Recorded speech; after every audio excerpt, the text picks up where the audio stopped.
Says you're live, man. Yeah, we're live on this one. The other one wasn't working. I don't know why.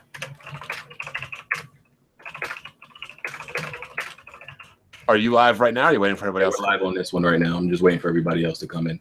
Everybody watching, we're going to be starting shortly. Just getting everybody back in this room because the previous room wouldn't go live for some reason. Hey. Okay. All right, we're good now. Oh, okay, here we go.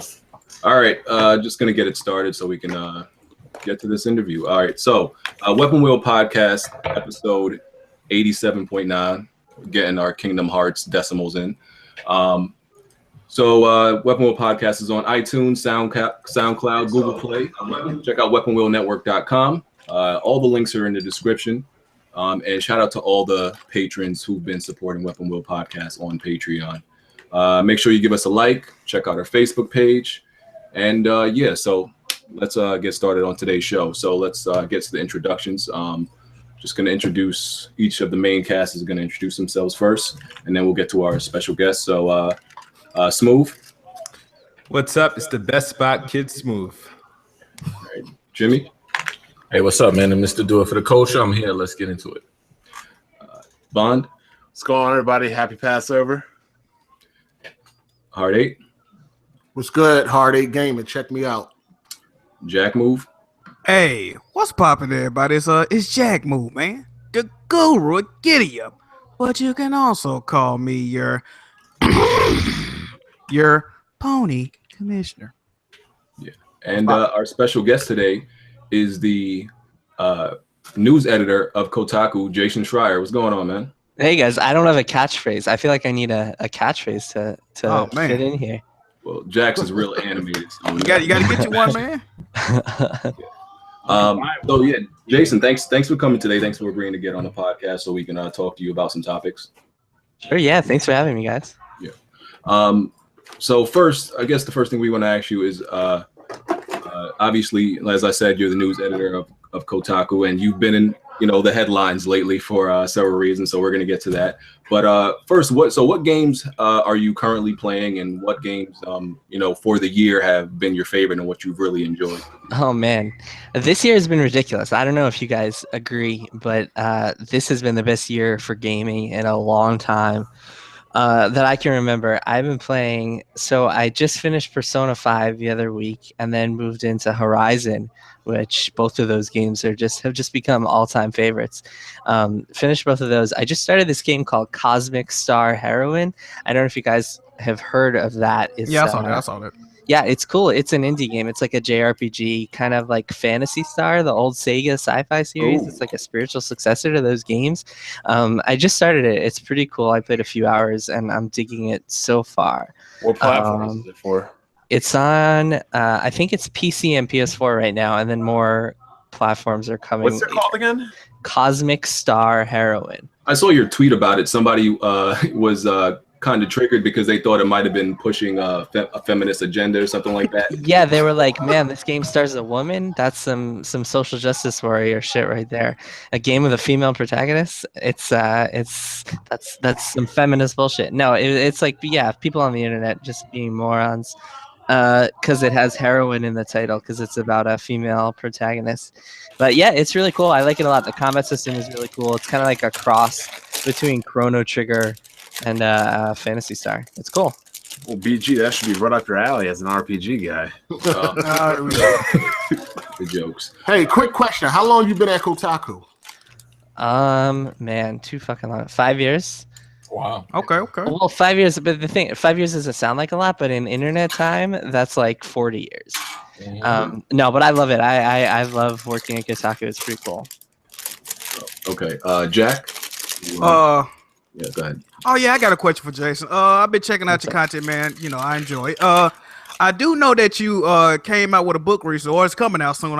You gotta forgive me, but I just want you to do, because everybody that watch our content, they might not be familiar with what you got going on. So can you describe your book to everybody? Yeah, for sure. So it's called Blood, Sweat, and Pixels.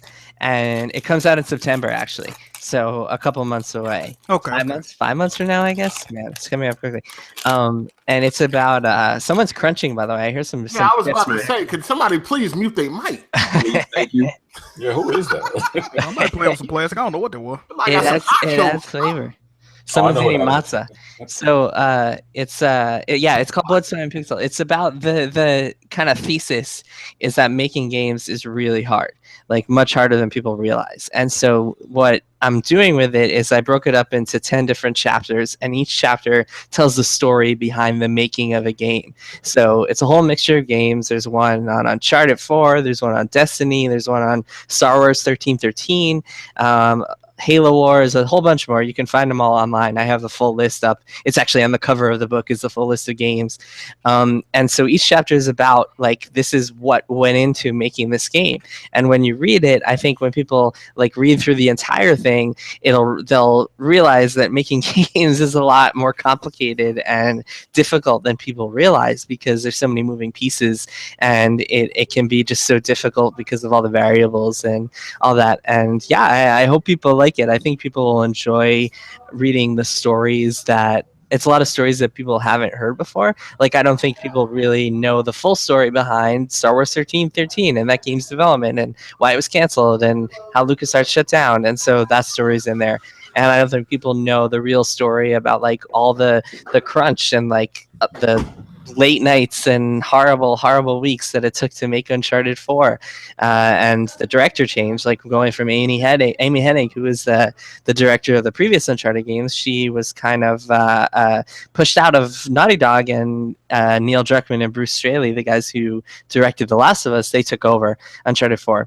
So that story's in there, and a whole bunch more. I think people will dig it. You can get it. It's going to be out in September, and I'm sure I'll be doing much more like publicity and stuff then. But you can pre-order it on Amazon now and any other whatever other bookstore websites you like. But yeah, I'm excited. I hope people dig it.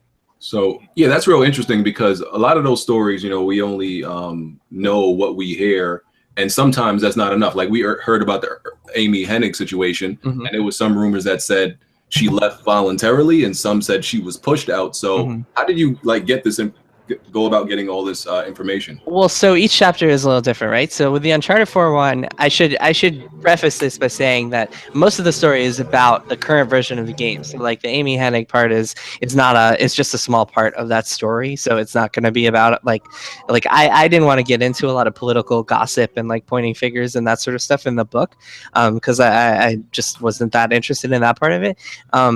But for that story, I actually went to Naughty Dog and I sat down, interviewed a ton of them, for a ton of the developers and like the leads and Neil and Bruce and a bunch of other people. I think I spoke to like something like 20 people who worked on the game, and told the story out of that. A lot of the stories in the book are based on official visits like that.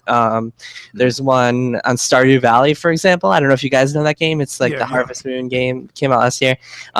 So that was made by one guy. So I went up to his house in Seattle and I visited him and sat down with him for a while and we chatted, and so that story is based on that. And then a couple of them, so like the Destiny one is more based on, there are a couple of people who spoke on the record, but Bungie didn't want to participate, so a lot of the people I spoke to for that story were off the record, speaking on background or anonymously or whatever else. So it's like a mixture of stuff, a mixture of studio visits and just conversations with people, etc. Okay. Cool. That's great. Okay, so we'll move on to the next question. So, you've been, I guess, under a little bit of attack by the, I guess you can say the Xbox community, as of late. The mafia.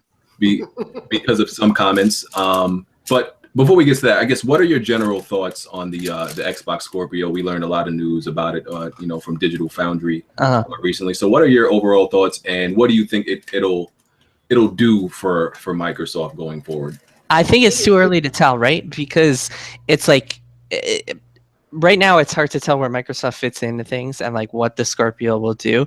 And so right now we know that it's got impressive specs, right? Like the whole Digital Foundry thing was about how powerful the machine is. But we don't really know if like Rockstar, for example, is going to be like, okay, we're putting out Red Dead 2, but it's 30 frames a second on PS4 and 60 on Scorpio. And we don't know if game developers are actually going to do that. So like a raw power on a machine doesn't mean anything, right? Until we see what game makers do with it. So like we might get to an interesting point later this year where Microsoft's like, oh, well, Red Dead 2 and Destiny 2 and all your other favorite third-party games are going to be 60 frames per second on the Scorpio, which would be ridiculous and might convince some people to change over. And that would be really interesting. But if we get to the point where it's like Scorpio is more powerful, but all of these third-party games are basically capped, or like they're running at the same frame rate, but maybe they get a tiny resolution bump on Scorpio or whatever else, then I don't know what the point is, because Microsoft's exclusives, like the new Halo and the new Gears of War, are all going to be on PC. So if you're into those games, there's no reason to buy a Scorpio over a gaming PC, right? Unless you want to, I guess, maybe save a couple $100 or something like that. But yeah, I mean, my main point is it's too early to tell because we don't know enough about this thing. We don't even know how much it's going to cost, you know? Right. So Smooth here is our resident lead Xbox fan. And, I think he doesn't take kindly to that kind of talk. So Smooth, I'm sure you got something you want to ask Jason. Well, good thing you work for Kotaku, so this is a perfect question for you. One of the reoccurring topics this generation has been the existence of media bias against the Xbox brand. Of course, do you believe that actually exists? I mean, I why would I even okay, so I'm going to speak personally, right? So why would I care enough to be media biased? Like, I don't really care about these mega corporations that are just out for money, for everyone's money. Like Nintendo, Sony, Microsoft, they're all pretty much the same in my eyes in terms of like how I mean, like I've never really understood the whole fanboy thing and the console war thing. Like last generation, I played mostly on 360 because that's where most of the games I wanted to play were. This year, I play mostly on PS4 because that's where most of the games I want to play are. Amen. Yeah, man. I mean, like honestly, I can't speak for anyone else, so I don't want to be like, oh, media bias in general. But like. Speaking personally, I just am playing whatever I feel best, and then I try to be honest. And if I'm being honest and I happen to say that Microsoft is doing things wrong, then people might interpret that as media bias. But I don't know. I try to criticize all the companies. I criticize Sony all the time. I criticize Nintendo all the time for being ass backwards. I could definitely go out and say like Microsoft is so much better at Sony in terms of backwards compatibility and their new Xbox Access program, which seems really cool. And I wish Sony would do something like that. I wish Nintendo would do something like that. Point is, I don't feel like I have any media bias towards companies because I don't really give enough of a shit to do that. Like, you know what I mean? I have bias towards like the things that I like. Like I'm biased towards Japanese games because I prefer to play Japanese RPGs and stuff like that. But like, I don't give a shit if that's from Square Enix or Konami or what. It's just like whatever games I really want to play. I don't know. That's what I'm feeling on it. much to the dismay of the people with Scorpio symbols in their Twitter accounts who like to tweet at me. Like, just block them and move on, man. That's what I do. There are a lot of people. I think it must be a younger crowd who unfortunately are it's like not. Really into it. Yeah, maybe it's not. I don't know. And I got nothing. I mean, Smooth. If you're an Xbox fan, that's totally fine with me. I don't really understand when people are like standing on Twitter and like talking about and just like defending these multi-million-dollar corporations and shit like that. But as far as like being a fan of the console, that's totally awesome. Like I like it when people are fans of things. Fans of corporations, not so much. But I don't know. That's just me. Ooh. Here's a quick question though. That's all of What's us. up? Chime in. Why do you think it's a coincidence that only Nintendo and Microsoft fans are complaining about a media bias and not No, not at all. I mean, this happened last generation. We saw the same. I don't know if you guys were paying a ton of attention. Oh, we were. Yeah. So like last year, I mean, last generation, I remember all the Sony fans were like bitching about the way that the media treated the PS3. Can you say that one more time, please? They act like that didn't exist. They act like that did not exist. No, it definitely exists. I mean, it's like I think the whole console war thing, I think, is one of the stupidest things on earth. I just think like being a fan of a corporation as opposed to being a fan of good games just seems so like asinine to me. I don't know. I don't really get it. But yeah, I remember a lot of people bitching because the 360 was the dominant console for a while, and then that kind of paired off towards the end of last generation, which I think was a really good time. Like I think we're better off, by the way, when all the companies are competing, right? Like, and I get a lot of Xbox fans bitching at me, right? But I keep saying I wish Microsoft was in a better place. I wish they weren't canceling games and closing studios, and I wish that they were actually competing with PS4. Like I'm crossing my fingers that Scorpio is going to be awesome.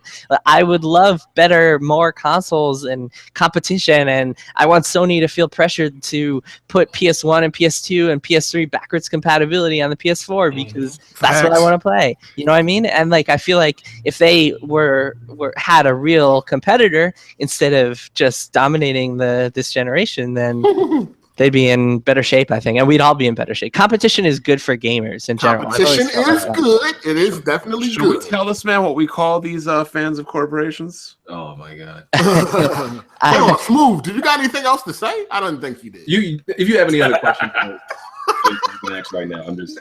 I mean, here's the thing. All right, so did anybody give you like a reason for the backlash that you got of why you got that backlash? Did anybody give like give you any like particular details of why they were coming at you? You mean this past weekend? Over the Scorpio, because it seemed that everybody came at you after the whole Scorpio comment. Yeah, so what happened is, let me back up for a second in case people are listening to this who don't know the full story. So what happened was, Eurogamer had their big reveal last Thursday, and it was a big exclusive on Digital Foundry, right? And so one of the things I found interesting, and I wrote this in a Kotaku comment, was that Microsoft paid for them to fly out there. And I thought that was a little unusual. I thought that was a kind of, it's not something I'm a biggest fan of, right? Because like Kotaku and in general, I think professional journalists have a policy not to accept payment and travel from the people that they cover. Like I have a policy, and Kotaku has a policy not to take travel from any publisher, anyone we cover, right? And so I thought it was bizarre that Eurogamer did that, especially because they knew that this was going to be huge traffic for them, and I'm sure bring in some revenue and stuff. But again, this is not a big deal. This is like something I wrote in a Kotaku comment on a story. This is not something I like highlighted in a post or even tweeted about at all. And then so I see that like these guys, I don't even want to name these people, but they're like such scumbags. The people with big audiences on Twitter with the Scorpios in their handles, there are a couple of them who just seem to exist only to rile people up and like send their fans to harass people. Do they have those purple M's in their Twitter handle? Yeah. That's what I'm talking about, M's. Yeah. So That's the corporate slave Brandon. Man, yeah, and like part of me gets it because I'm a sports fan, and so I get like loyalty. Hold on, I gotta stop you right there. What's up? You can't compare. No, let me explain. Nah, you can compare. Give me 20 seconds. It's not a A sport ball. We know. sport team can represent your school, your high school, your college, your region, your city, your country. A piece of plastic in a corporation doesn't represent anything. I mean, I don't know. I just understand brand loyalty because, like, I'm a Jets fan, and the Jets owner Woody Johnson is like this giant Trump supporter, and that makes me feel a little weird because I'm not a huge fan of our current president. But like, I don't know. I have complicated feelings about all this stuff. But anyway, long story short, so they like one of these fucking scumbags with the Scorpio and tweets out a bunch of screen caps of my Kotaku comments. And this turns into a whole thing because then they start sending all their fucking like scumbag followers my way. And so I have to block a bunch of people on Twitter, and it turns into this whole controversy. And like, I didn't even tweet anything. My only tweets about this were responses to people, which I think is like indicative of how much I cared about this. But I think a lot of people thought that it was a bigger deal than it was. Like, I don't really care that much that Microsoft paid for Eurogamer thing. A whole bunch of people were like to me, why didn't you criticize it when Sony paid for Microsoft to fly out there?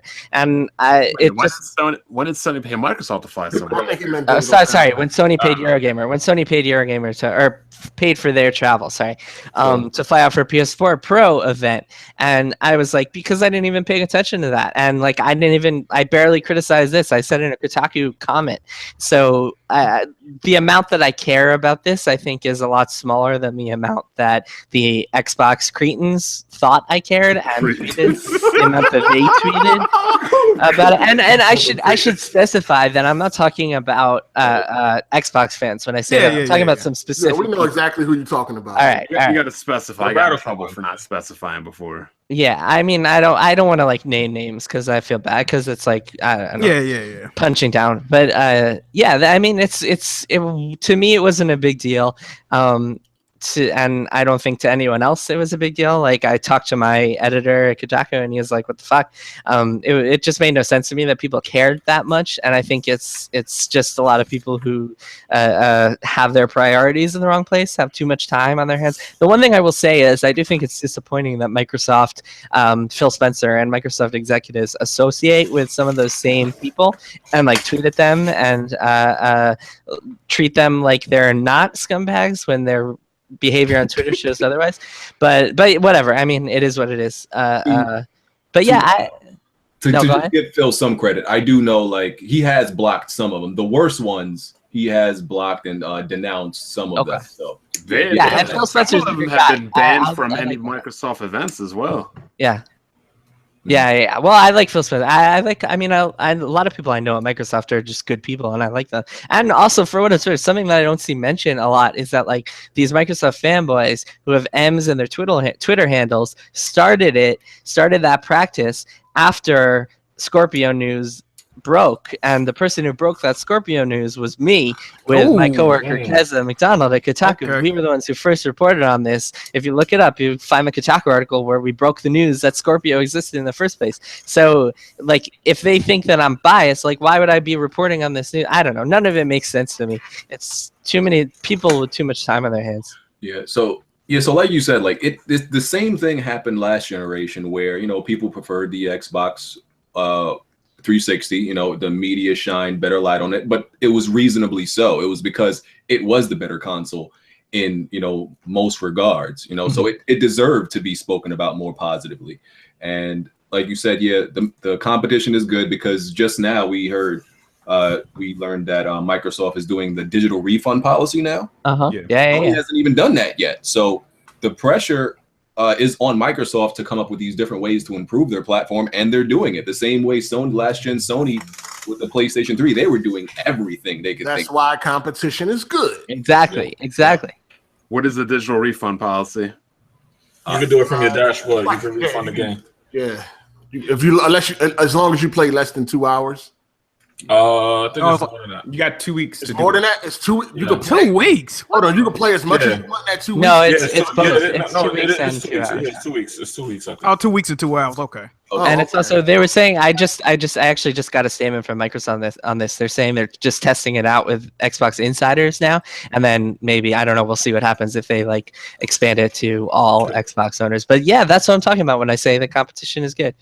I beat Quantum Break, so I refunded it. I have a question. For Jason. What's up? With the lack of exclusives from Microsoft, is there anything that they can do to turn this around for them? Yeah, I mean, like I said, if they can somehow get out this machine and price it affordably, so that means like $500 max, maybe less would be ideal. $400 would be killer.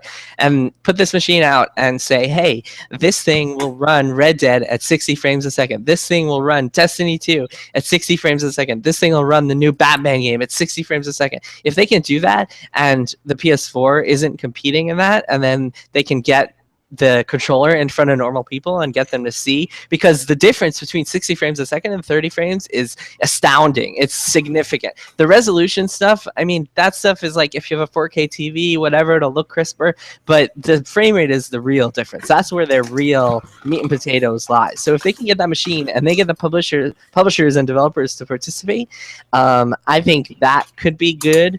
Otherwise, I mean, if they make it an open machine, sort of PC-ish, that might be one one possibility. I mean, I think it just needs to be different because this current route, they can't compete with Sony on exclusives. I mean, that is like a pretty much objective fact at this point. If you just look at this year alone, especially if you're into Japanese games. But yeah, I think they need to do something different. I think they can compete. I think Microsoft has the resources. They have the marketing power. They have the brand. I wouldn't count them out. Weaker position than they were last generation, but yeah, I think the Scorpio can compete. My ideal scenario would be like a Scorpio that plays PC games and has Steam on it and stuff like that. I don't think that would ever happen, but I would love that. But yeah, I mean, I've never been like despite what some people think, I've never actually been anti Xbox or anti Scorpio. I want them to do well. I want them to do something interesting and different. Would you say that anything less than 60 frames is unplayable? No. No. All right, I got one more question. So if Microsoft is able to pull off, the 60 frames per second difference and things like that, what should Sony do to answer? I'm sure they'll have their own like PS4 Super Pro next year, something like that. It feels like we're headed that way, right? Like it feels like we're headed towards these like quick iterations, sort of like phones, instead of the traditional console cycle that we've been used to. I mean, it feels like that's what both of these companies are going for, like it could turn into this giant arms race with power, but it depends. I mean, don't get me wrong, even if Microsoft comes out with a Scorpio and it does play all these console games at 60 frames per second, I mean, they still might not catch up to Sony, just because at that point the PS4 might be, I don't know, $200, $250, and that's the biggest difference, right? Like that's why the biggest reason Microsoft is so behind at this point is because they came out at $500 and Sony came out at $400. I mean, that's the biggest thing. I think that's way bigger than power, way bigger than anything else. That's the most important factor, Right. Not to mention, they came out at $100 more expensive with a weaker console. Right, with a weaker console and Kinect, which nobody wanted. And also, there's the whole Xbox One, like online only stuff that didn't help them right out the gate. They were just like a mess, having to move on from the Don Matrick era and just launch this console like limping out the gate. But the price is the biggest thing, and that's the thing. Like the PS4 has so much momentum and so many better games at this point. Man, Horizon is like I was just playing that. I was just recording my own podcast, actually, Kotaku Split Screen. Shout out to those of you listening, with Ashley Birch, who is the voice actress behind Horizon's Aloy, and she's super cool, and she was telling us all about it. But that game is just so good and so unexpected, because I didn't like any of the Killzone games. I didn't really care about them, but to see this like incredible, like one of the best looking games I've ever played come out on the PS4, or come from the people named who made Killzone, this open world RPG. It was just super impressive. But the point I'm making is that PS4 just has all these advantages right now that, if Scorpio is just the best thing since sliced bread, I think they will have a hard time catching up with Sony. Not that matters though, because if you're a gamer, who cares which console is ahead, unless you're one of those console war people, which we should stop giving attention to. No offense to those of you guys who are into the... You mean like the people that cheer every month for who wins MPD, right? That makes no sense to me. Like, who cares? Who cares who wins MPD? That matters so little to me. Man, it just blows my mind.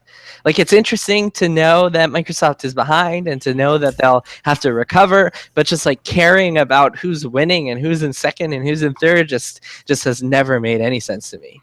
Right. Hey, Jason, I got a question. What's up? What is your thoughts on the Nintendo Switch? Yeah, let's switch over to that, I guess. Right? I love my Switch. It's funny. So I reviewed Zelda, and I was playing it for a while. I thought Zelda was just like, I think it's one of the best games I've ever played. I think it's a masterpiece. Definitely the best Zelda game. I played it for a long time. The system has really grown on me, and I also got my fiance, who she is not into gaming at all, like barely plays games, just watches me play games. I gave her Zelda and the Switch, and she just played for 7 hours straight. She like, I have to take it away from her because she's so addicted to Zelda that she just won't stop playing. She stays up until 3 a.m. on work nights playing.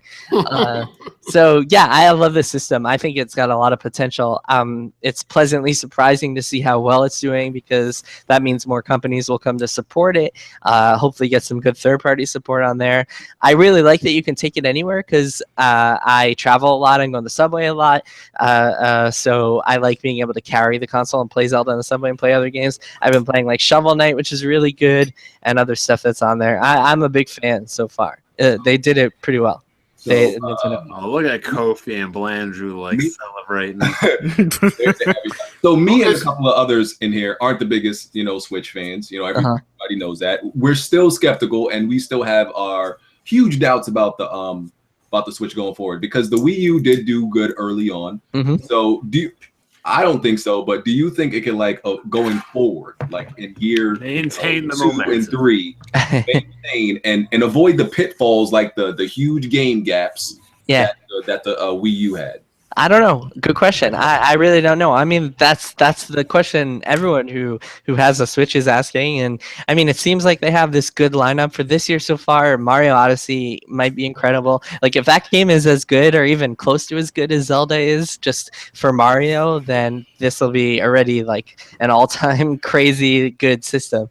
I don't know. I'm optimistic. Nintendo has made so many dumb decisions in the past few years, and really of all time. They just made some historically dumb decisions.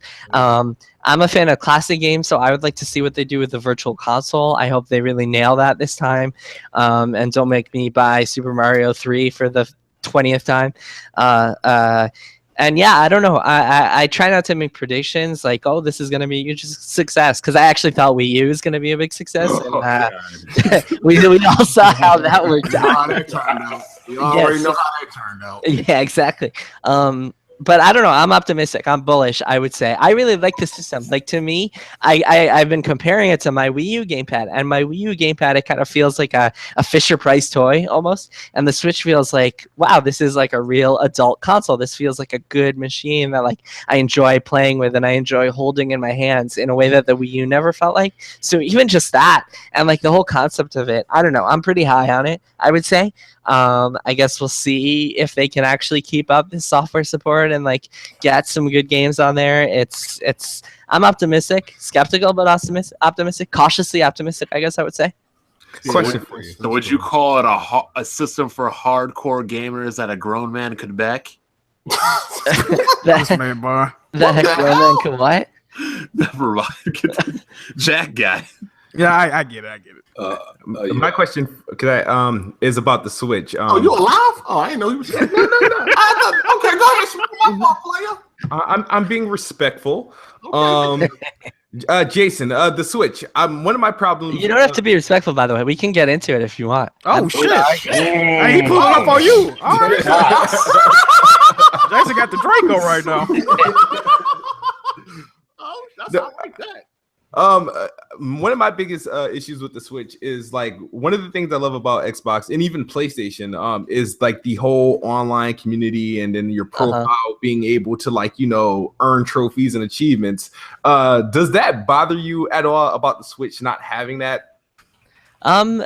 So sort of, right? So like I think it's so stupid that Nintendo is making you download a separate app for voice chat and stuff, and the fact that you need an app for like a friends list. And I mean, I don't know, we don't even know all the details, right? I haven't even seen all the details about how that's going to work. But then the flip side is I don't really play a lot of online games on a Nintendo console, nor do I really want to. On PS4 and Xbox, I'm a big Destiny fan, so I play a ton of Destiny. But that to me like fits my online gaming capabilities, and like occasionally I'll play some Overwatch or like some Madden and stuff, like some 2K, NBA 2K, stuff like that. But I would just play that on PS4 or Xbox anyway. So to me, I've never felt like I wanted to play a big online game on the Wii U or really any Nintendo console. I guess Smash Brothers is up there, but I don't know. That game was so laggy to play online back when I was trying to play it that I never got into that anyway. And plus the Switch, I feel like it's more like a portable than anything. I'm taking it around so much and playing it in bed and playing it while my fiance watches TV and stuff like that. So to me, the online stuff isn't really necessary. I mean, I still think it's stupid, and I'm still going to give Nintendo a lot of shit for the app. And if they really treat it as as ineptly as they have treated their online functions in the past. But I don't know. I'm not a big Splatoon fan, and I'm not a big Mario Kart online fan. So to me, it doesn't matter that much. To other people, like, I understand if other people are more concerned about that, though. So so we all know Nintendo has this, like, you know, recent history of kind of leaving out features and creating consoles that are lacking in several areas, and they do things that we think like, yo, that's a no-brainer. Why wouldn't you have that in your console? Yeah. Do you think it's them just being arrogant and not wanting to keep up with modern times, you know, compared to their contemporaries, or they're just really that ignorant? Like they don't know that they should have this in their console. Like, what do you like based on what you know? Yeah, I don't know. I think it might be the ignorance, because I actually heard a story. I heard a funny story. I don't remember this, and I might be mangling it, so apologies if this is wrong or like paraphrasing or whatever. But what I heard was that someone asked Nintendo about Minecraft, because this was back in the day, like a couple of years ago in the Wii U days, when Minecraft was on every platform except for Nintendo's. And like Miyamoto and Iwata and the top decision makers at Nintendo were like, oh, we've never played that. And so to me, it feels like they've kind of always been in their own bubble, just like only looking at their own games and not paying attention to anyone else. And that helped them in some ways, because it allows them to make all these super cool, creative decisions. Like, I don't know if are any of you guys big 3DS fans, like players? I've had it. Yeah, Okay, Well, I kind of disagree with you, because when you look at Zelda, it's clear they borrowed from The Witcher. Right. It's clear they borrowed from Terraria. It's clear they borrowed from Far Cry. So they have to be paying attention somewhat to the outside. No. Let me clarify. So what I'm talking about is 3-4 years ago with the top decision makers at Nintendo. Zelda was actually made. I mean, basically, the director of Zelda, this guy Fujibayashi, is this totally like younger, in touch dude who plays everything and like clearly knew what he was doing. But that's a totally separate thing. I'm talking about like the real higher ups, the Miyamoto and that level of decision maker at Nintendo. But anyway, what I was going to say is with the 3DS, the reason I brought that up is because on the 3DS, there's this thing called Street Pass, right? And I'm sure you guys know what that is. Basically, you go around and you connect with other people wirelessly who have 3DSs, and you can get their like Mii's. They walk into your 3DS Street Pass Plaza, and you can like collect puzzle pieces, and there's all this like interesting interactive stuff you can do with it. And I guess it's not technically a game, but it's this weird, fun thing that nobody else has done. And that's the type of thing that Nintendo has been able to innovate on because they're in their own world, right? So if they're in their own world, that like I just heard someone like mowing their lawn, like, pulling up a generator. It just felt like someone was like starting a car. Gassing up the go-kart, yeah. But yeah, Nintendo, like being in their own world had its pros and its cons. That's what my point is. I think these days they're more in touch and they've gotten more into like the rest of the world, and been playing other stuff and paying attention to other stuff. I think the Wii U was kind of a rude awakening for them and made them realize they need to pay attention to the PS4 and Sony and Microsoft and what their competitors are doing. And I think we'll start to see the effects of that in the coming years. But we'll see. Okay. You really think that Breath of the Wild is the best Zelda?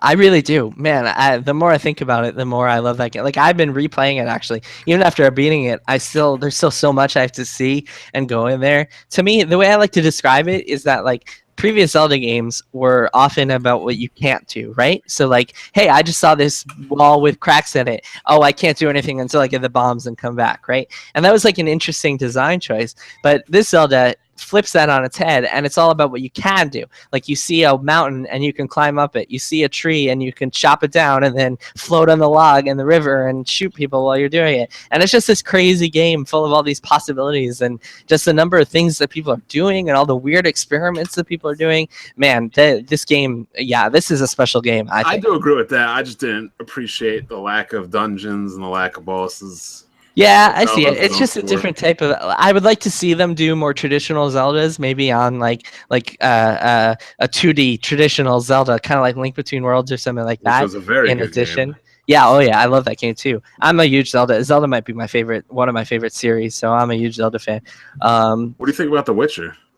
I love The Witcher. The Witcher 3. Actually, that's a story in my book. Witcher 3 gets a chapter. I went to Poland and visited those guys at CD Projekt Red for my book. Really cool story. I have to buy this book now. Yeah, man, pre-order now. I like to joke that if you pre-order, you get an exclusive DLC. But I need to think of some good DLC to give people if they pre-order. Give them like 5 more pages or something. Right? Yeah. Exclusive pages, but then I'll give them away afterwards. Let me ask you a quick question while I got a second real fast. What's up? As a journalist in the industry, has anybody ever approached you, a company, anything to try and give you like an incentive to speak positive about their products? Man, that's a good question. I'm trying to think. So one time, here's the thing. So Kotaku, I think Kotaku has a reputation of being a kind of like roguish, wild, doing our own thing, which I think is a good thing. Like I like that. But for that reason, I think people know better than to approach us with that stuff. Because here's the thing: if someone from any company, let's say, what's the company we haven't talked about? Ubisoft, right? If someone from, or you know what, Bethesda, because they blacklisted us, so this isn't even. Oh, really? So yeah, I can tell that story in a bit if you want. But so Bethesda, let's say someone from Bethesda came to me and said, "Hey, Jason, we have the new Prey game coming out next month. I want you to give it a positive review. I will give you $5,000 if you do this," right? I would write about it on Kotaku, and I think they know that I would do that. So I think they know better. And actually, funny story. So last year, we got an email from someone. I need to figure out who it was. Man, I don't even remember. It was like, I'm going to try to look it up in a sec. But it was this company that was like looking for video makers to participate in this like paid active, like what's it called, influencer program, where Really? Okay. like they pay you and you play their game and you say these things. And so I responded to them. I was like, "Oh, interesting, can you send me all the guidelines?" And so they sent me the guidelines for like what you have to say and here's what you can't say. I didn't even know that. Okay. Yeah. Oh, here, I found it. Okay, so with Star Trek Online, if you go to Kotaku and you look up this game, it's called, the article, it's called "Some Real Rules for Shilling Video Games on YouTube." Because what happened was when they sent me the guide, I just published it on Kotaku. Because that's what we do. We expose things like this. So now if you go read that article, you can see like the type of thing that a company like Perfect World, the company behind the Star Trek Online game, what they pay YouTubers to say on their videos. Wow, so that's real. Like the Shadow of Mordor situation. Right. Yeah, exactly. So I honestly think that like nobody would. Well, first of all, let me preface this by saying that I don't really think that there's a lot of like bribery or anything like that going on. I think that the way the companies influence journalists is a lot more subtle than straight up bribery or anything like that. But if anyone came to us and tried to do that, we would just publish it on Kotaku. So I think they know better. You know what I mean? Okay. Okay, I got a quick question. Yeah, That's a good one. Okay, with that being said, do you think the whole Digital Foundry and Microsoft thing was tainted in any way, being that they paid for them to come out? No, not really. I mean, That's normal business, right? That's normal business, right? Well, no, because journalists don't have to do that. I mean, I don't know. I don't want to sit here and judge Eurogamer and Digital Foundry. And for what it's worth, I think Eurogamer does some incredible work. You guys might remember they said they were the ones who broke the news of the Switch in the first place and like nailed it last year. So. I don't know. I like Eurogamer a lot, so I don't really want to sit here and like criticize them and second guess their decisions. We wouldn't do that. We wouldn't accept travel from publishers for a number of reasons. Really? No, we never do that. We have a policy. We don't go. If we go to events, we pay for our own travel, and we don't accept hotels. We don't accept accommodations or flights from publishers. I'll accept if a PR person is like, "Hey, I'm paying for lunch." I'll say yes to that because it's just more awkward than saying no, and it's not a big deal. But like, we won't accept travel or anything like that. Really, that's interesting. Okay, I figured that was just normal business. See? No. I think a lot of press companies don't. I think Polygon also doesn't accept travel. I think it's more standard to not. To be neutral, to stay more neutral, right? Yeah, it's like there are a ton of factors. It's like even if you know in your head I am going to be fair and honest no matter what, it's still like this tiny little thing, like this subconscious influence, and it's like, hey, I'm kind of grateful They to can be these so guys. nice. I can't say nothing bad about this. Yeah, exactly. Yeah. But honestly, I think I'm more concerned about the whole like exclusive PR reveal, and like it was more the language of their reveal that kind of threw me a little bit than the paying. But whatever. I mean, that's the business. You see that all the time. I think Kotaku is a little bit different in how we do things. Like I don't think we do a lot of exclusive. We don't do PR exclusive reveals or anything like that. But every website and press outlet just handles things differently. So it happens. I mean, no big deal. Smooth, you're kind of quiet over there, Smooth. What's going on? You sound like your mind's blown. I'm listening. And Jason not ducking that fade. So I mean, I'm just his thing. There's no ill will towards Jason because he answered the question. Because my thing is when you was talking about the whole them flying out Digital Foundry, I was like, well, Sony definitely did that with the PlayStation 4 Pro, but you already covered that. So I was like, well, I have nothing to combat that because he already answered that and he said he didn't know. So I was like, oh, okay. Well, I was like, my thing. All right, you know what? I do want to talk about this. All right. Bring it on. All right, let it out. Here's the thing, and I think this is why a lot of people really kind of just got at your Twitter is because after the assholes. All right, go ahead. After the news broke and we finally got the specs, because we were really only promised like a specs analyst is like the first thing you kind of really said. Like you didn't really promote your article. You just said, well, if they don't have the games, these specs mean nothing, and that's how you presented your article. And that was just like, well, why the shade? You know what I mean? Can you just tell us about like what your thoughts are on the specs? And I felt like your Twitter post kind of rubbed people the wrong way, and it became like the common theme for even other journalists who kind of just threw their like 2 cents. Oh, without the games, this is like, well, today wasn't about the games. It was kind of just what's going to be under the hood, and we're going to find out about the games like in June. Like, and that's where I kind of had like, I don't want to say I had a problem, but I was just like, well, I don't think that was actually necessary. We kind of understand if it has no games, then they're doomed. But so I didn't understand why it was necessary. Isn't that though what console gamers say a lot about PC gaming? Oh, I don't care how powerful it is. It doesn't have games I'm interested in. Yep. Let me show you something. Can I show you guys a tweet and like put it up on the stream? Is that possible at all? If you could send it to me in a DM, I could bring it up on the screen. Okay. Can I put it here? I'm gonna put it in the chat here. Okay, yeah. Bring it up. Can you see that? Can you guys see that? Yeah, I'll bring it up right now. Okay. I want Smooth to see that. This is from September 7th, 2016, PS4 Pro event. Okay.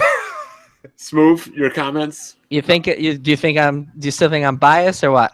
Hey, I never said you were biased. I said I understand why you were getting the heat. But here, let me be real with you, Jason. All right.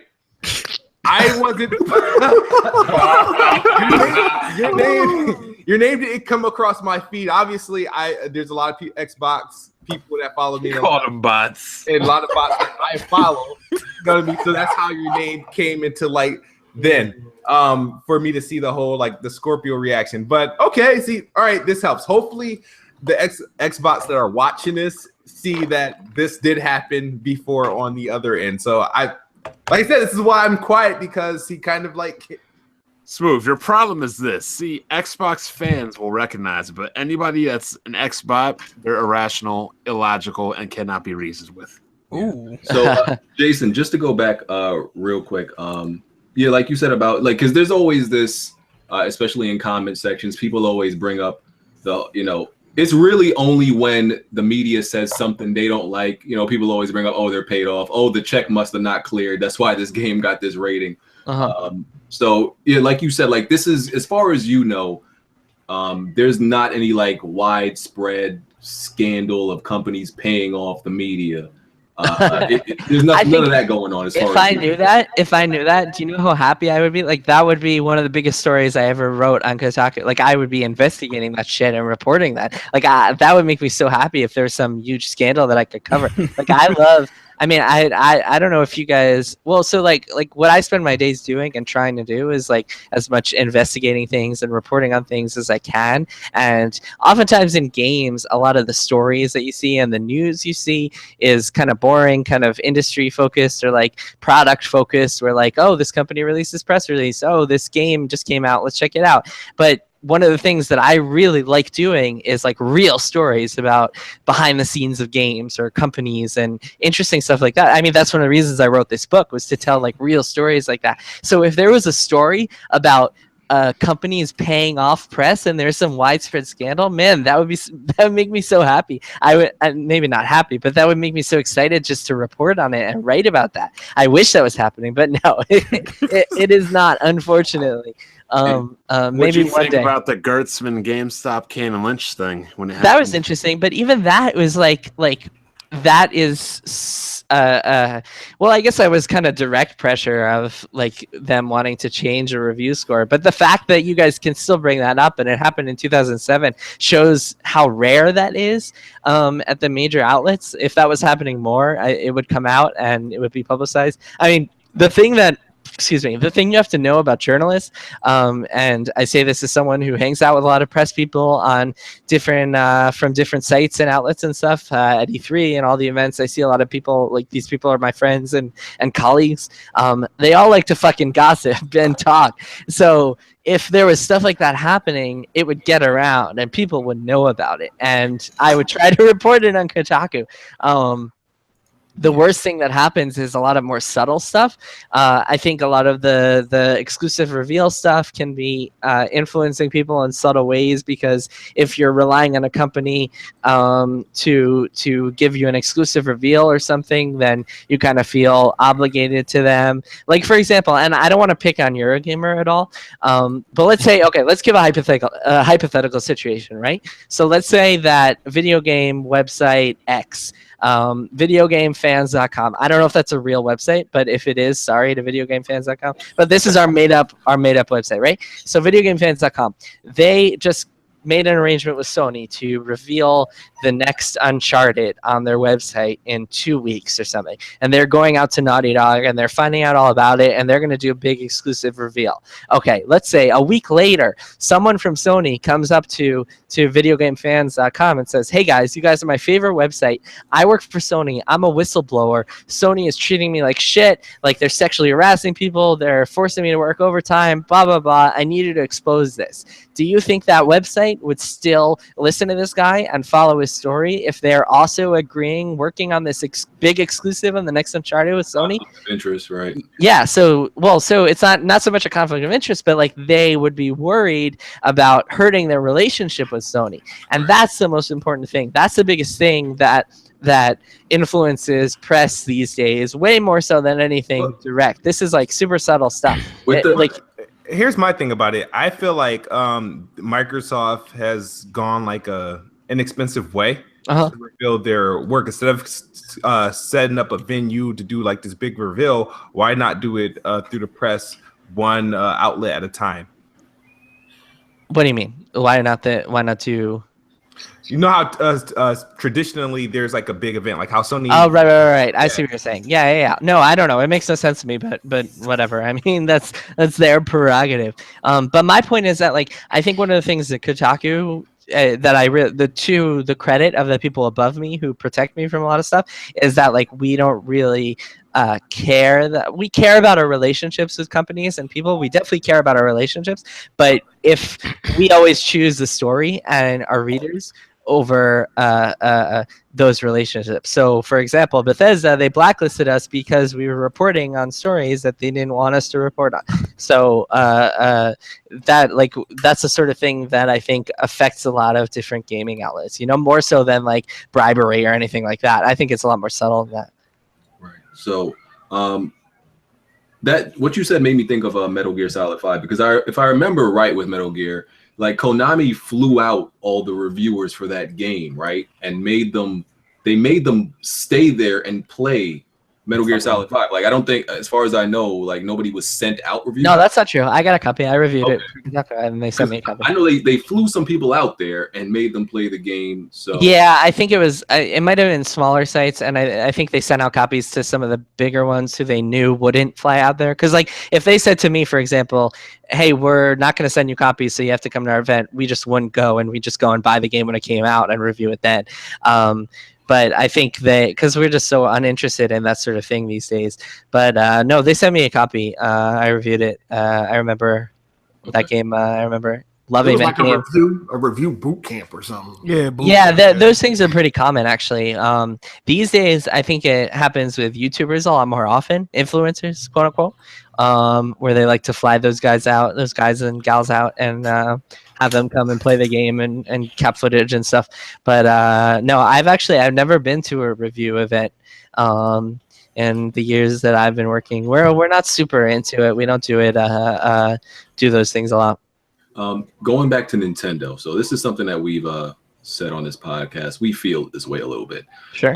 That because of nostalgia, it tugs at some people's heartstrings, I guess, that certain Nintendo franchises are held at a more lenient standard when reviewed because, it is a game from our childhood. It's when we started playing games like Zelda. Like, I don't doubt, that Zelda, is an amazing game. But, we might feel like because of nostalgia, it's, I guess, championed or, praised a little bit more. Not only Zelda, just overall Nintendo games. You say there's a subconscious maybe a different standard than other games from other companies in the industry. Do you feel that way at all? Like, Nintendo just has this kind of leniency because of their history? It's possible. I mean, I certainly try to think about that sort of thing when I'm reviewing games. I mean, so I grew up with Final Fantasy, and I actually reviewed the newest Final Fantasy 15 for Kotaku. And I tried to make it clear, actually writing in that review, that I am a huge Final Fantasy fan, and that you have to take this review coming from.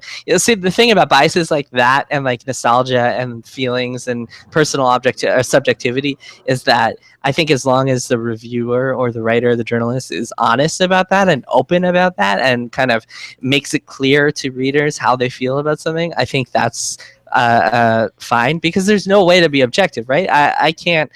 There's no way for me to be like, all right, I'm going to sit down and play Final Fantasy 15 and pretend that I didn't grow up with Final Fantasy and pretend that I didn't have all these fond memories of those old games, right? So the best way, in my opinion, to approach this stuff is to just kind of address your biases and be honest about them and try to be as transparent as possible with readers.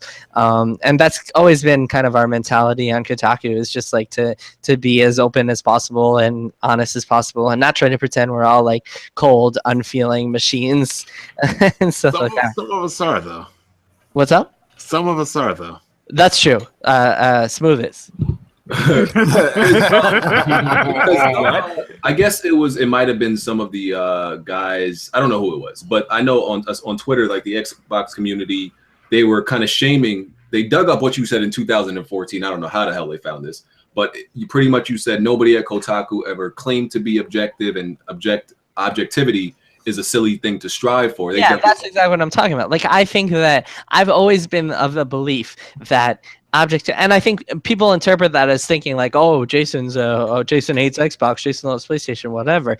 But that's not what I meant when I said that. And I wrote a thing on Kotaku that kind of tried to expand upon that, because Twitter is a fucking garbage website. Like, there's no way to extrapolate meaning from a 140 character tweet, right? So when I said that, what I mean is that it's more important to be open and honest and transparent, and for me to say, yeah, I'm a huge Final Fantasy fan, so when you read my Final Fantasy 15 review, know that I'm a huge Final Fantasy fan, as opposed to me saying, oh, I'm this objective reviewer who is going to pretend that I've never played a Final Fantasy game or whatever. Like, that's impossible. That's what I mean when I say objectivity is impossible. Or like when we report on things, we call out bullshit, and like we try to be open about things, which is the sort of thing I mean. Like, I don't believe in pretending to be objective at the cost of transparency. I believe in radical transparency and being open and honest over trying to be objective or whatever. You know what I mean?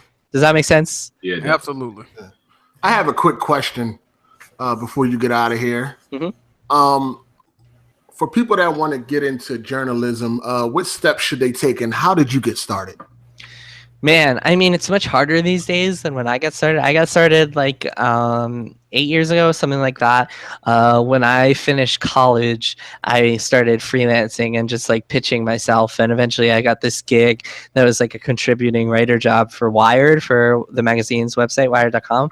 And then after a couple of years of just freelancing and not making a lot of money, eventually I got hired by Kotaku. And I've been there for 5 years now. Yeah. So it's really hard to break in.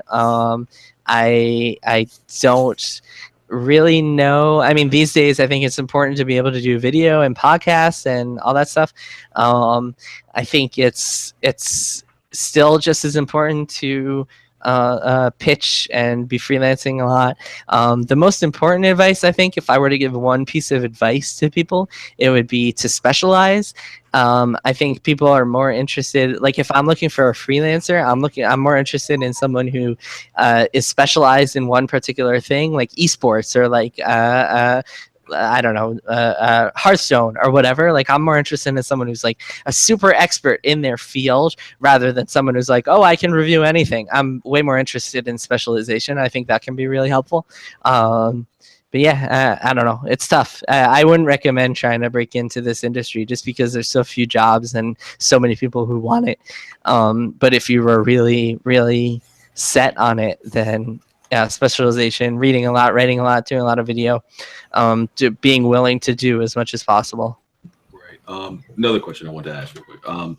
So third-party partnerships, deals, marketing deals, everything like that. Those were just seen as the norm last generation. You know, they were even celebrated to an extent last generation. Now it's kind of like looked down upon, it's shamed. You know, Sony obviously has no issue with it now. They're doing it like crazy. But Microsoft is now, specifically Phil Spencer, he's kind of turned against that culture, and he's like kind of denounced it. And a lot of people, you know, don't like it anymore. What is your take on it? I think it's always been bullshit. I think that the fact that Destiny players on PS4 get stuff that Destiny players on Xbox One don't, I think is so fucked up. I don't think that's okay at all. I think that it hurts people. I think it's literally companies like when Sony does that, they're literally paying money so that Xbox players cannot get something, which is just super screwed up. I don't know, does Phil Spencer really say that? Because they're into exclusives too. They're getting that shit for DLC and The Division and stuff like that. Like that is happening on both Xbox and PlayStation. What I remember him tweeting was that I think he might have said like that's a lot of that stuff was in place before him, but he's not a personal fan of it, I believe. Gotcha. Well, if he's being honest about that, then I'm with him there. I think that exclusives, don't get me wrong, I'm not talking about like first party exclusives where Sony or Microsoft make their own games for their own platforms. That's a different thing. But in terms of paying a third-party publisher to deprive your competition of content, that's just screwed up. I mean, that's not cool. It just hurts people. It's just like not good for customers. Okay. Hey, Jason, Hardy here. What's up? I have a fun question. Okay. Uncharted 4, did you happen to complete that game? I did. What difficulty did you complete it on? Oh man, I don't even remember. Whatever normal is, I guess. I usually play things on normal. Oh, okay, cool. Yeah, that was a Hardy's failed attempt to try to roast me. So it didn't work. Thank you. That was a fun question. Thank you for your honesty, Jason. That was a fun question. In this podcast, I guess, you know, we're real competitive, right? And we, like, pride ourselves on, you know, how many games we beat, you know, the difficulty we beat them on. And Smooth had a little bit of a hard time beating Uncharted. What do you mean hard time? That's an understatement. That's an understatement. Yeah, we're just. I will say the one game that I can beat anybody in and probably beat any of you guys in is Threes, the phone game, because I play that all the time, and I probably have one of the highest scores in the world on that game. But other than that, no, I'm not I don't know, I'm not good enough at any. I play a lot of StarCraft. I used to play back in the day, but other than that, I'm not that great. These casuals don't know about that game. What's up? These casuals don't know about that game. About Threes? No, StarCraft. Oh, StarCraft. Yeah, I used to play that way back in the day. Like when StarCraft 2 first came out, I used to play a lot, and I got to like the diamond rank, and I was pretty good. But these days, yeah, the problem is for my job, I have to play so many games every week that I don't really have time to dedicate the amount of time it would take to get crazy good at a game. So I can't be. I mean, I would say I'm fine at games in general, but I wouldn't say I'm like super good at a lot of them, except for threes. Due to your job, are you sometimes like have no choice but to play through a shitty game, like just because you got to review it? Yeah, sometimes. Not so much anymore because Kotaku is a lot more selective about what they review. Back in the day when I was freelancing, I had to review some really bad games, and that was not fun. Just because, like, when you're freelancing and you're trying to do reviews for people, they'll assign you the ones that nobody else wants to do, so they wind up being bad games. These days, not that much anymore. I mean, a few.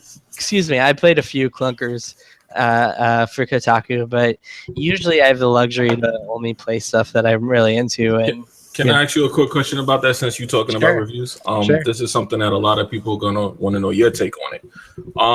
How far do you think a person needs to get into a game before they can review it?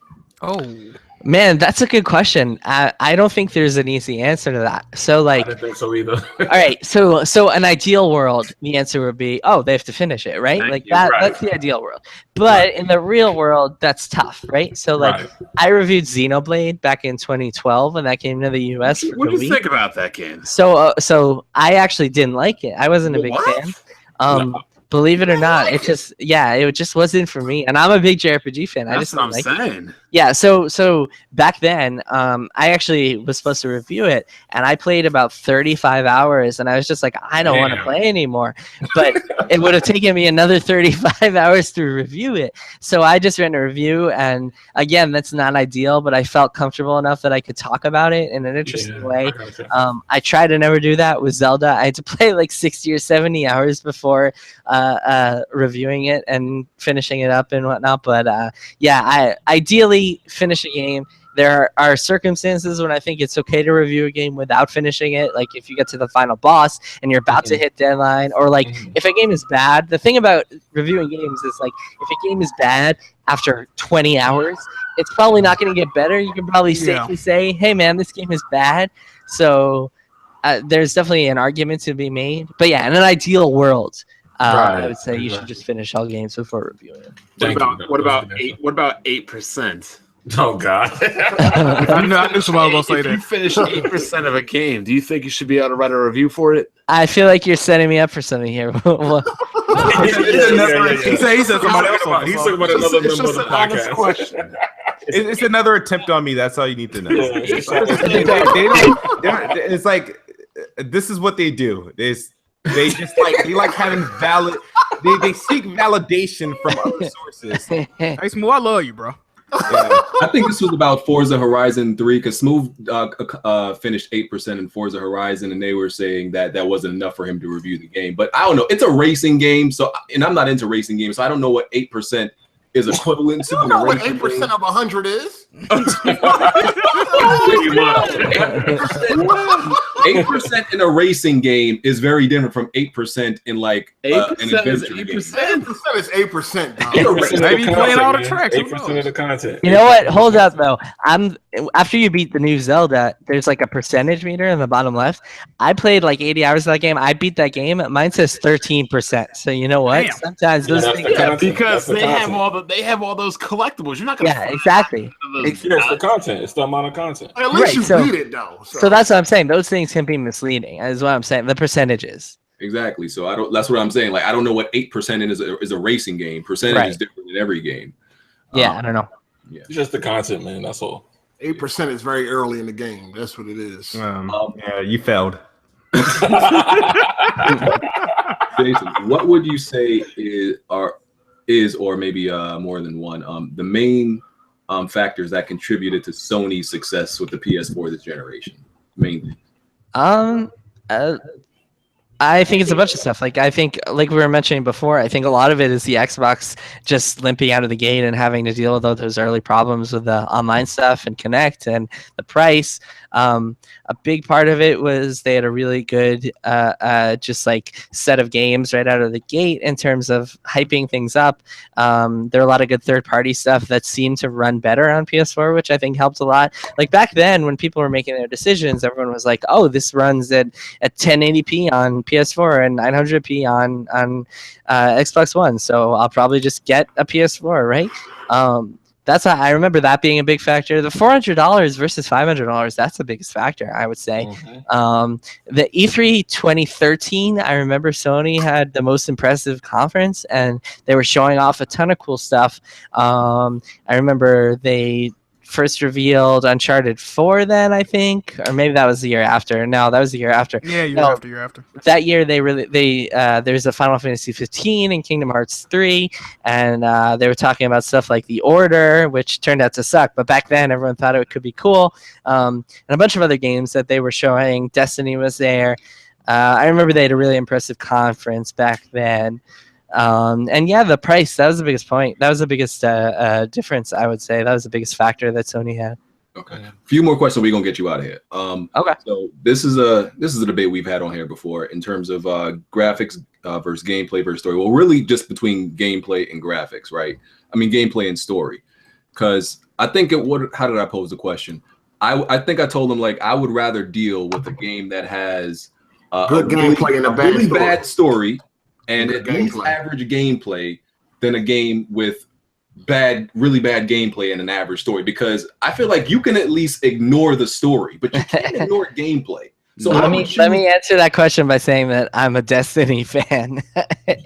Oh well, okay, we see what you're going towards. All right, I see where you go. So you would somewhat agree that like even if it has a really bad story, you can somehow push your way through it. If it has it depends on the game. It depends on the type of game, right? With Destiny, it's like I'm playing that because I want to hang out with my friends and shoot a bunch of aliens, right? But with something like Uncharted, since we were talking about that is a game where if you're not into the story, there's no point in playing because it's kind of a narrative-focused game, right? Yep. Or like a JRPG or something like that. You need to break this down, right? It would have to be like if you base it on a story-driven game. Right. Destiny is not really a story-driven game, so Destiny doesn't have a story. No, he was pretty much. So I can understand why somebody can play Destiny all day if the story sucks. But a game like you said, like Uncharted or Last of Us, those are story-driven games. So the story got to be good to actually want to play. Exactly. Right. Okay. And as far as another thing we've talked about here, relatability. As far as like characters go, because I think it's like Bond. Oh, you talking about the man. They feel like they can't. And another guy we know in this community called Rev, like he has a problem. Rev has the most severe problem. Like he doesn't want to play as characters as that he can't relate to at all, such as like maybe a little girl or a woman in some circumstances, because they all circumstances. So they feel like. So what do you think about people who say they can't relate to a character, so they can't really play that game? I feel like that's the same line of logic that the white supremacists use in saying like, oh, characters shouldn't be black in games, like these social justice warriors. Like I think that's kind of bullshit. I feel like a good character, when you watch a movie or play a game or read, like follow any sort of story, I feel like a character is relatable if it's a good character. It has nothing to do with like who you are as a person. I don't know. Let me get more specific. Yeah, okay. I'm an adult. I don't feel like playing a game when the main character is a 5-year-old. What if it's a really good game about a 5-year-old? Dude, one of the best games I'm just saying it's one of the best games of the past generation, The Last of Us, starred a 10-year-old girl. I don't play. Well, I think Joel was the star, right? But right, she was the main character. I mean, the sequel will star. Maybe she'll be a little older. Maybe she'll be 13. I don't know. I think that's kind of bullshit. I think that it depends. Like, I think a really good story can help you relate, no matter who it is. And like, I don't know. I'm like a straight white Jewish dude, and I don't want to play games with people that look. I can't get away from Jewish people. Well, that's kind of anti-Semitic, but okay. No, my girlfriend is Jewish. We had the whole. You had to figure out a way way to move. Yeah, just squeeze this real life into this shit. But yeah, no, my point is like I want to play games with all sorts of characters. I want to play games with people who look like me and people who don't look like me. I want to play more games with black protagonists, more games with female protagonists, more games with like Asian protagonists. I think stories can be more interesting with really diverse characters, you know what I mean? Like I think I'm super pro diversity in games. I feel like that helps make for better stories than anything. So even kids, I don't know if it's a really good story. I'm trying to think of stories that I've enjoyed. Like there are a lot of JRPGs that star kids that I've enjoyed. Back in the day, but now it just makes it seem stupid though. No, I disagree with that. Games. I disagree with that. I think that as long as it's like really good writing and really good storytelling, then it doesn't really matter if it's a kid or an adult or black or white or whatever. I think the storytelling is what matters. Okay. Does anybody have any last, maybe one more for Jason? Because we got to get him out of here. Smooth, your last chance. Ever hold your peace? You good? I don't have any beef. There's a lot of other people I would like to speak with, but no, it's been a pleasure speaking with you. Will you be at E3 this year? I will be at E3.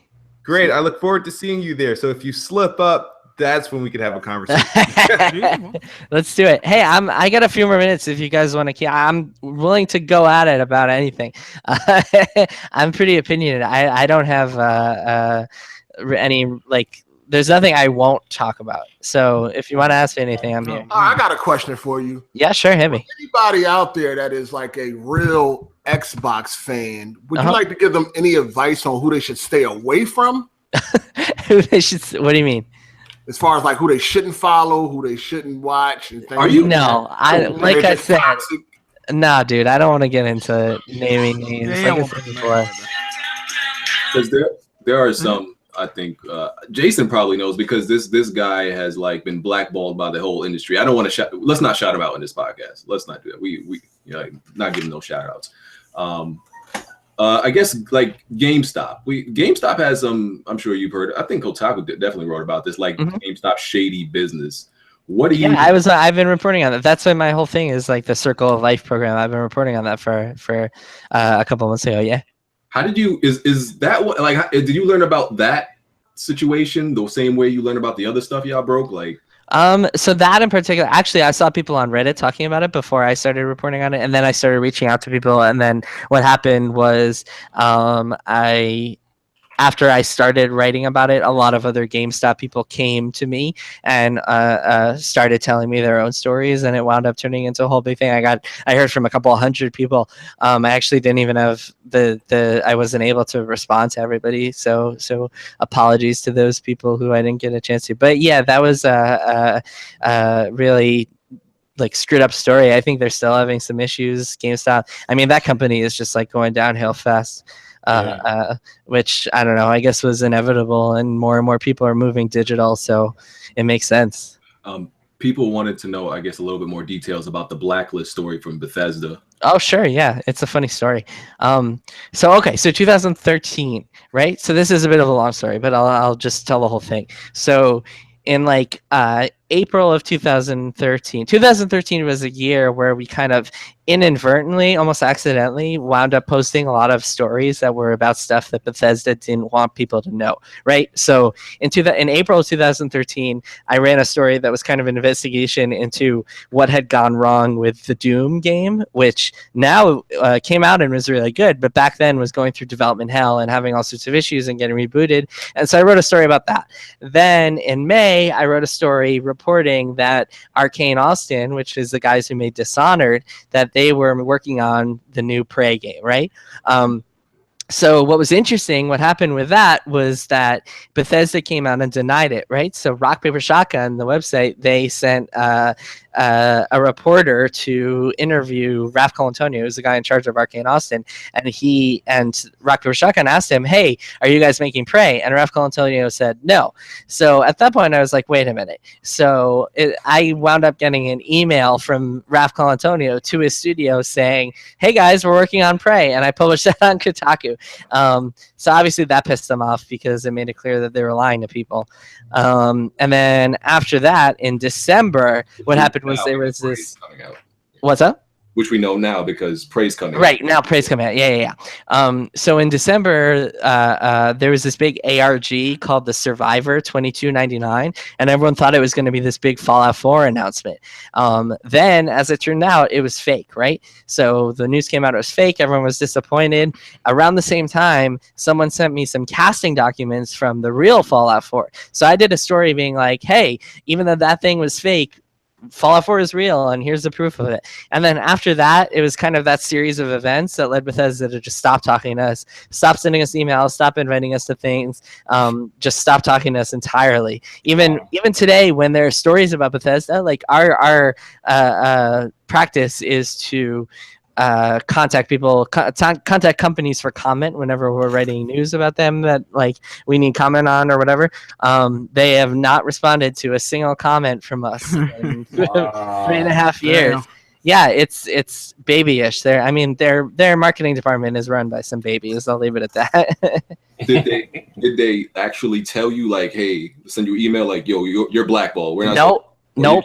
Figured it out. Nope. And you know what's really fucked up is that to this day, no other like reporter or gaming outlet has ever asked them on the record, hey, why are you guys blacklisting Kotaku? Like to this day, they have not said anything about it, which is pretty funny. Oh, wow. Yeah.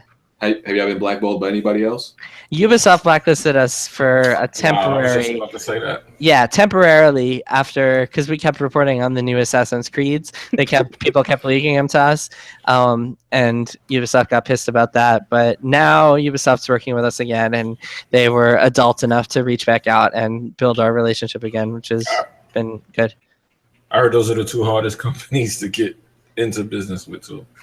Yeah, well, I don't know. It is what it is. Yeah. Yeah. That's good. Okay. This was good. This was a good interview. Cool. Yeah. Well, thanks for having me, guys. Ubisoft is good, man. I'll send it to the guy in the chat. All right. The Division $300. Yeah. Right, so, oh, by the way, I see someone in the chat. I just looked over the chat. I see someone talking about NDAs. Okay. So just to be clear, when we report on stories, this is based on people sending us stuff. We're not breaking any NDAs. We're not like signing things and then breaking them. We're not like signing embargoes and then breaking them. Right. Yeah. If people break NDAs, their own NDAs, and send us stuff, like that is not we're not legally obligated to honor other people's NDAs. Like that's not how it works. And in fact, a lot of times people who are, there's certainly an argument to be made that like we don't need to be reporting on the new game that someone else is working on right before the companies want to announce it.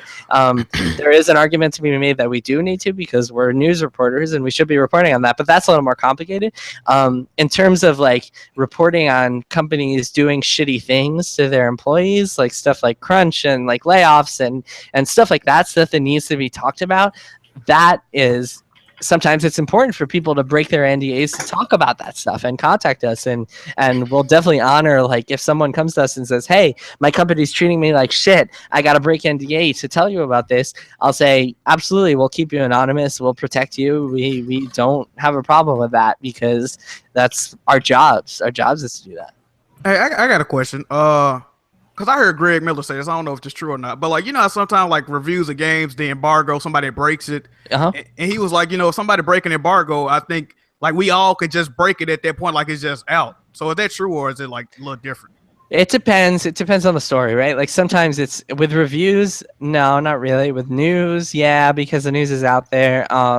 Yesterday, I think Sega gave out an embargo about like Bayonetta coming to PC, and Engadget broke it a couple hours early. So obviously, everyone could be like, "Oh yeah, Bayonetta is coming to PC."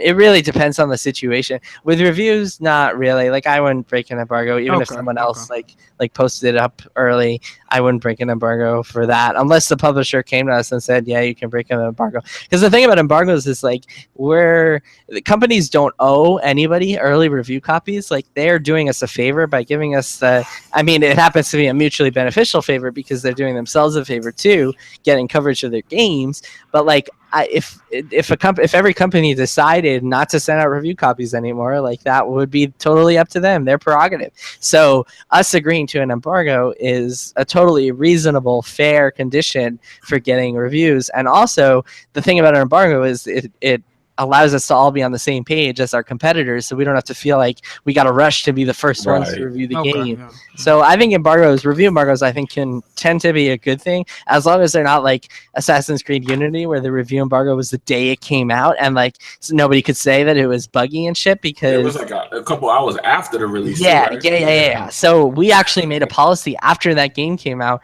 that we won't agree to embargoes like that anymore. We'll only agree to embargoes that lift either before or right when the game came out, so our readers can see our review, and if we need to talk about like some buggy, busted parts of the game, we can tell readers about that before the game is actually for sale.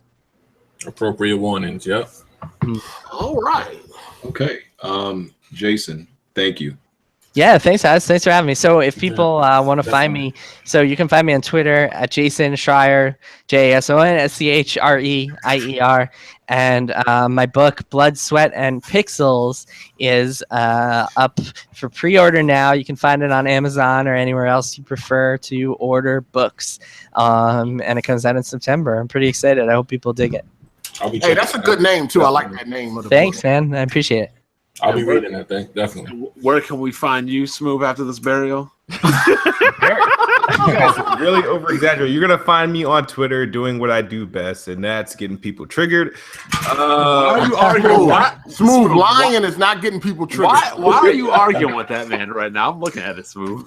Anyway, Jason, now? I'm just, like I said, you probably didn't get any tweets from me. I just stood on the sidelines and watched. And Happy pom-poms. Happy to have the opportunity to speak with you, even though everybody in the chat and the people in this panel are going to over-exaggerate. They're going to say you bodied me. It was a burial, even though all you did was answer my question. So that's all. But thank you for showing up. It's been great. Hopefully I run into you at E3. Yeah, for sure. Thanks for having me, Smooth. And you know what? I think that I don't know if you're like you're a huge Xbox fan, I gather. Yeah. Okay. I mean, that's really cool. I don't understand why when people are like super attached to Microsoft or Sony or any company, but yeah, power to you. There's one thing I don't understand. Like, if you're an Xbox fan and you see these extremists, like, shouldn't they tell their own to back off? Like, yeah, what are you guys doing? Well, he's one of them, so he can't tell himself making us look bad. Well, that's a great question. That is a great question. This is how I work. This is how I work, right? I feel like I'm a lion, right? And you don't see lions hanging out with tigers or hyenas. They roll in a pack of lions. So that's how I look at that thing. I'm not responsible for what the next dumb person says. That's true. You know what I mean? I'm going to roll in my pack. You can eat me up for the stuff I do and I say, but I will not be held responsible for what the other pack say. Okay. I will say that if people saw my tweets about the Scorpio or whatever and were pissed off, they should go look at the tweet that we dropped in here earlier to see how I Sony press conference. Yeah, the pros. Some of them still won't care even after that. Yeah. They really don't overlook all of that. Because they're. I got one more question for you because I'm sitting here. I argue with most of the people in this panel here over the same thing, right? So, and actually, I think you were caught saying this too. Shit. My beef is that everybody's spouting that Xbox has no games, right? And I get really triggered at the fact that when they say no games, they're not properly doing it. They're not saying, "Oh, no exclusive." They'll tell you the Xbox has no games, and I feel like that term is used too loosely, and they're giving out this impression that you're going to pick up this Xbox and there's nothing to play for it.